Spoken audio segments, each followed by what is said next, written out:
Смотрите в этом выпуске. Республиканский конкурс «Я умею, я могу, я знаю». Итоги первенства России по легкой атлетике.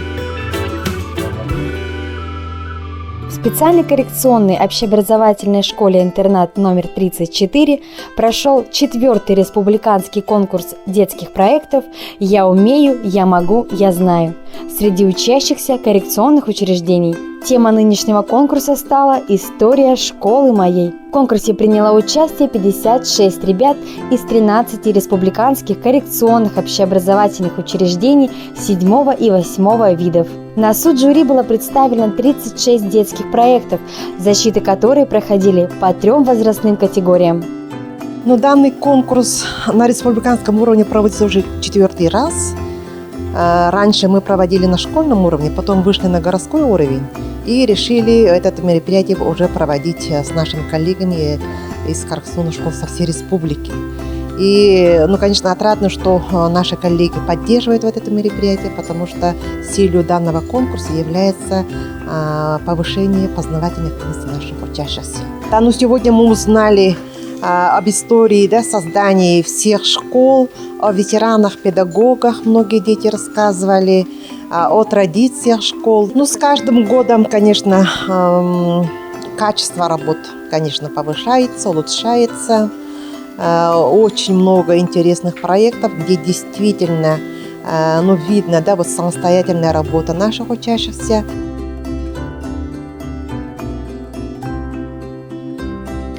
Я уже 3-й год участвую на этом конкурсе, занимал 1-е и 2-е места, сейчас 3-й год уже пошел. Я выбирал такие нормальные темы, чтобы мне понравились. С какой темой ты сегодня выступал на конкурсе? Я интернат и школа. Это сложно ли тебе было работать над данной темой? Не просто, очень сложно было. О чем ты рассказывал в своем проекте?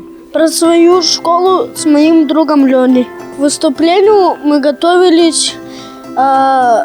Сначала нам дали листочки, и мы репетировали дома, а потом в школе на экране.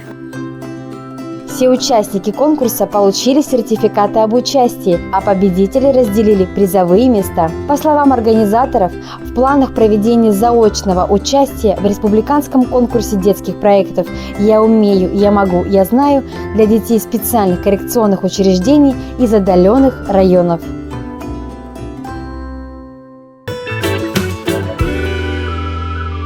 Каждый ребенок уникален, и у каждого свой способ восприятия мира. В этом главный принцип инклюзивного образования.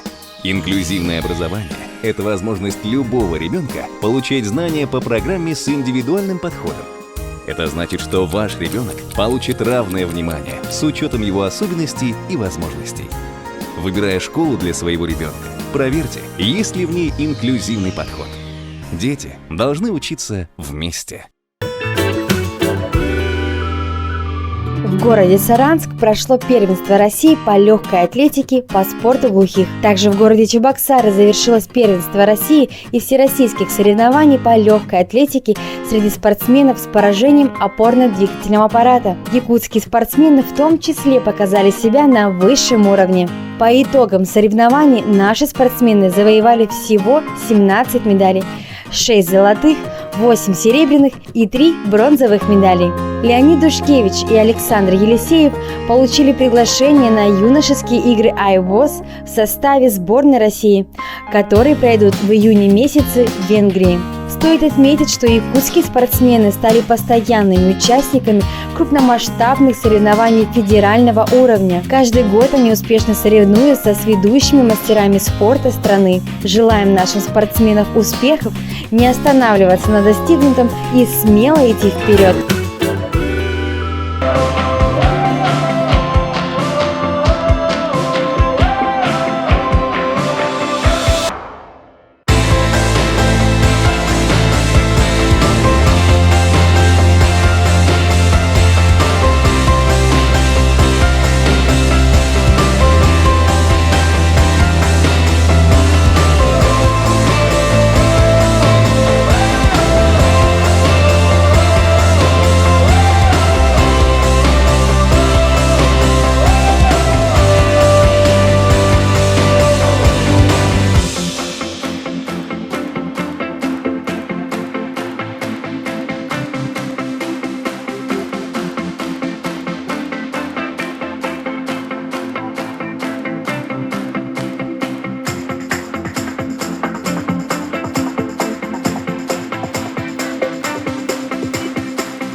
детей есть свои особенности. Находясь вместе в инклюзивном детском саду или школе, дети учатся принимать и развивать способности друг друга.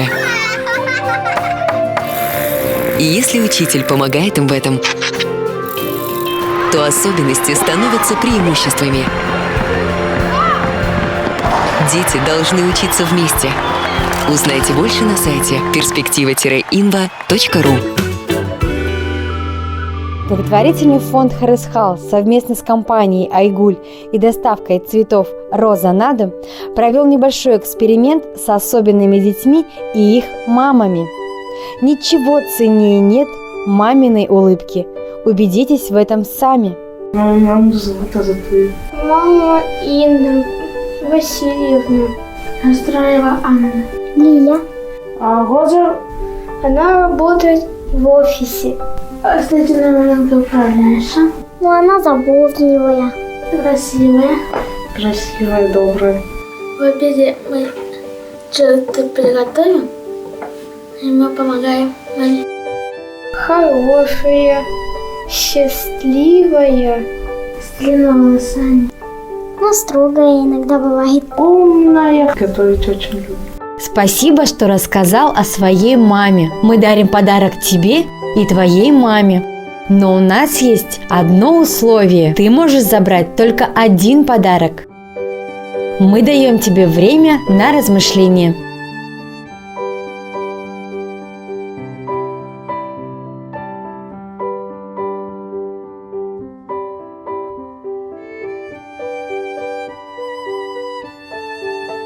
Как вкусно пахнет.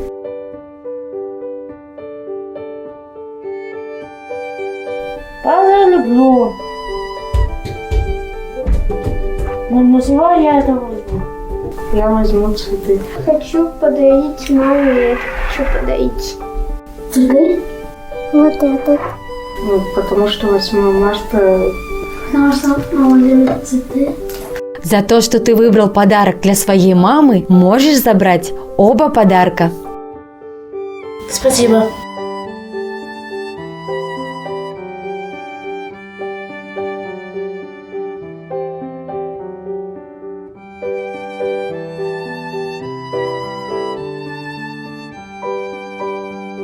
Приятно очень.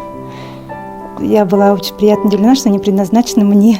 Ну, вообще гордость и радость и волнение.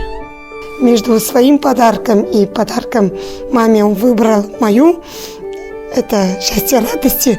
Но то, что он выбрал для меня, отказавшись от своего подарка, это... Ну, нет слов. Умничка моя. Спасибо, моя хорошая.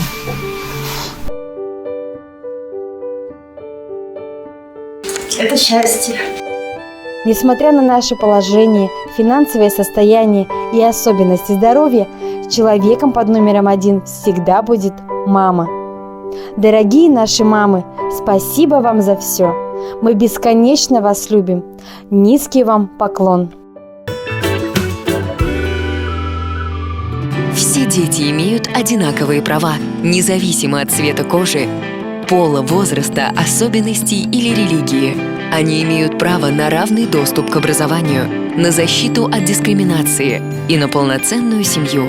Перед детьми стоят много преград, но если мы будем соблюдать их права и создавать им условия для их реализации, они смогут достичь многого.